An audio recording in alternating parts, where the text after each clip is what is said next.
On the evening of November 22nd, 1963, millions of Americans sat in stunned silence as televisions across the nation delivered shocking news. The President of the United States had been assassinated. For many people, it felt unimaginable. How could the most protected and powerful leader in the country be killed in broad daylight? But what most Americans didn't realize was that this was not the first time. In fact, it wasn't even the second or the third. Long before John F. Kennedy's assassination shocked the world, three other American presidents had already met violent ends. Each murder happened under different circumstances, different decades, different political climates, different killers. Yet every assassination left behind a trail of unanswered questions, national grief, and permanent changes to American history. These were not simply attacks on individuals, they were attacks on the presidency itself. Each bullet changed the future of the United States in ways few people could have imagined. Tonight, we examine the stories of the four American presidents who never finished their terms, their final days, their killers, the investigations, and the lasting impact their deaths had on the nation. This is the dark and fascinating history of America's assassinated presidents. Chapter 1. Abraham Lincoln. To understand the assassination of Abraham Lincoln, we first need to understand the America he led.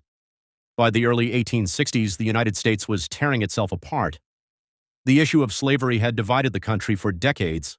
Northern states increasingly opposed the expansion of slavery, while many southern states considered it essential to their economy and way of life. When Abraham Lincoln won the presidential election in 1860, several southern states chose to leave the Union. Soon afterwards, civil war erupted. For 4 long years, Americans fought Americans. The conflict became the deadliest war in American history. Hundreds of thousands of soldiers died. Entire communities were devastated. Yet throughout the chaos, Lincoln remained determined to preserve the Union. His leadership transformed him into one of the most influential presidents in American history. He issued the Emancipation Proclamation. He pushed for the abolition of slavery. And despite enormous political pressure, he refused to allow the nation to break apart. By April 1865, victory was finally within reach. Confederate General Robert E. Lee had surrendered. The Civil War was effectively over. The streets of Washington, D.C. were filled with celebration. People sang songs, church bells rang, flags waved everywhere. After years of suffering, peace had finally arrived. No one embodied that hope more than Abraham Lincoln. Friends and colleagues later recalled that he seemed unusually relaxed and optimistic during those final days. He spoke frequently about rebuilding the country. He wanted reconciliation. He wanted healing. He wanted America to move forward. But while many Americans celebrated the Union victory, others were furious. Among them was a 36-year-old actor named John Wilkes Booth. Booth was famous, handsome, charismatic, and deeply devoted to the Confederate cause. He viewed Lincoln not as a hero but as a tyrant. For months, Booth had obsessed over ways to strike back against the president. At one point, he even planned to kidnap Lincoln. When that plan failed, his ambitions became far more deadly. April 14, 1865, Good Friday. Lincoln decided to attend a performance of the comedy play Our American Cousin at Ford's Theater in Washington. The president arrived with his wife, Mary Todd Lincoln. The atmosphere was cheerful. The war was over. The future seemed bright. Meanwhile, Booth learned of Lincoln's plans. As a well-known actor, he was familiar with Ford's Theater. He knew its hallways, its entrances, its exits. Most importantly, he knew exactly how to reach the presidential box. As the play continued, Booth waited patiently. Then came the moment he had been anticipating. At approximately 10:15 p.m., he quietly entered the presidential box. The audience laughed at a joke on stage. The laughter masked the sound of his movements. Booth raised a small pistol, pulled the trigger. A single shot echoed through the theater. Lincoln collapsed instantly. The audience was confused at first. Many thought the gunshot was part of the performance. Within seconds, panic spread throughout the building. Booth then leaped from the presidential box onto the stage below. As he landed, he injured his leg, but despite the injury, he managed to escape. The theater erupted into chaos. Doctors and attendants rushed to Lincoln's side. It quickly became clear that his wound was catastrophic. The president was carried across the street to a boarding house. Throughout the night, officials gathered around his bedside, cabinet members, military officers, friends, family, all hoping for a miracle. No miracle came. At 7:22 a.m. on April 15, 1865, Abraham Lincoln died, the first assassinated president in American history. America entered a period of profound mourning. Millions grieved. Newspapers across the country printed black borders around their front pages. Crowds lined railroad tracks as Lincoln's funeral train carried his body across the nation. For many Americans, it felt as though the country had lost not just a president, but a symbol of unity itself. Yet even as the nation mourned, authorities launched one of the largest manhunts in American history, and the search for John Wilkes Booth had only just begun. Chapter 2. James A. Garfield. The president who survived the bullets, but not the treatment. When Americans think about presidential assassinations, the names Lincoln and Kennedy usually come to mind first. But between those two tragedies lies another story, a story that is often forgotten. Yet many historians consider it one of the most tragic chapters in American history because this president didn't die immediately after being shot. Instead, he spent nearly 3 months fighting for his life, and according to many experts, the bullets may not have been what killed him. The year was 1881. The United States was rapidly changing. Railroads connected distant cities, industries were growing, new inventions were transforming daily life, and at the center of this changing nation stood a newly elected president named James Abram Garfield. Garfield's rise to power was remarkable. Born into poverty in Ohio, he worked tirelessly throughout his life. He had been a teacher, a lawyer, a Civil War general, and eventually a respected politician. Unlike many politicians of his era, Garfield was widely admired for his intelligence.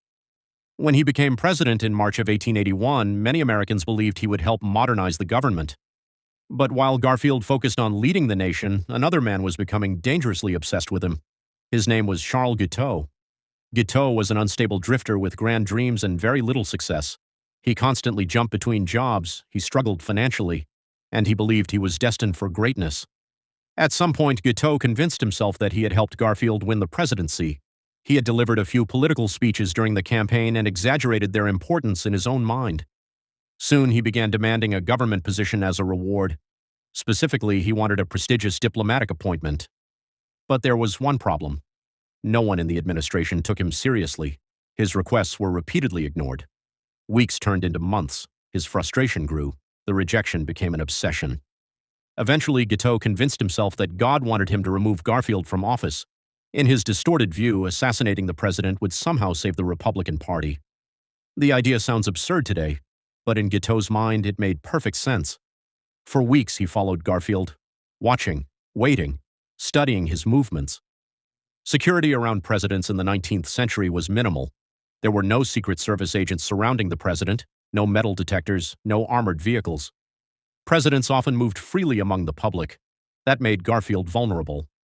On the morning of July 2, 1881, President Garfield arrived at the Baltimore and Potomac Railroad Station in Washington, D.C. He was preparing for a trip. His mood was cheerful. He planned to visit family and enjoy a brief break from work.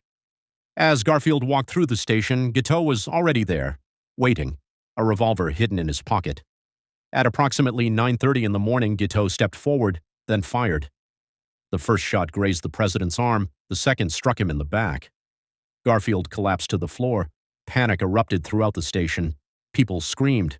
Passengers ran for cover. Others rushed toward the fallen president. Guiteau made little effort to escape. He was quickly arrested. As authorities dragged him away, he reportedly remained calm, almost proud of what he had done. Meanwhile, doctors raced to save Garfield. At first, there was reason for hope. The president was alive. The bullets had not immediately killed him. Many believed he would recover. But medicine in the 1880s faced a serious problem. Doctors still had a limited understanding of infection control. Although scientific discoveries about germs already existed, many American physicians had not fully adopted sterile medical practices. As doctors searched for the bullet inside Garfield's body, they repeatedly inserted unsterilized fingers and instruments into the wound, again and again and again. Instead of helping, they introduced dangerous infections. Garfield remained bedridden for weeks. Newspapers published daily updates. The entire nation followed his condition. Americans prayed for recovery. Crowds gathered outside locations where news bulletins were posted. Every small improvement became a headline. Every setback created new fear. As the weeks passed, Garfield grew weaker. His weight dropped dramatically. The infection spread throughout his body. Summer turned into autumn. Still, the president fought to survive. His suffering lasted nearly 80 days. Finally, on September 19, 1881, James Garfield died. He had been president for only a few months. The nation was devastated. Church bells rang across America. Flags flew at half-staff. Citizens mourned another fallen leader. Yet, as medical science advanced in later decades, historians began asking an uncomfortable question: could Garfield have survived? Many modern experts believe the answer is yes, Some estimates suggest that with modern treatment and proper infection control, the president would likely have lived. In other words, the gunshots wounded him, but the medical care may have doomed him. It remains one of the most heartbreaking what-if stories in American history. The assassination also produced major political changes. Americans became increasingly frustrated with a government system that rewarded political supporters with jobs. Guiteau's obsession with receiving a government position highlighted serious flaws in the system. In response, lawmakers pushed for reforms. The result was the Pendleton Civil Service Act of 1883. The law changed how many federal jobs were awarded and helped create a more professional government workforce. Once again, tragedy had reshaped the nation. One president dead, one assassin imprisoned, and another painful lesson written into American history. But the cycle of violence wasn't over. Only 20 years later, America would lose yet another president, and this time the killer would strike in the middle of a crowded public event, a place where thousands of people had gathered to celebrate progress and optimism, a place where no one expected death to be waiting.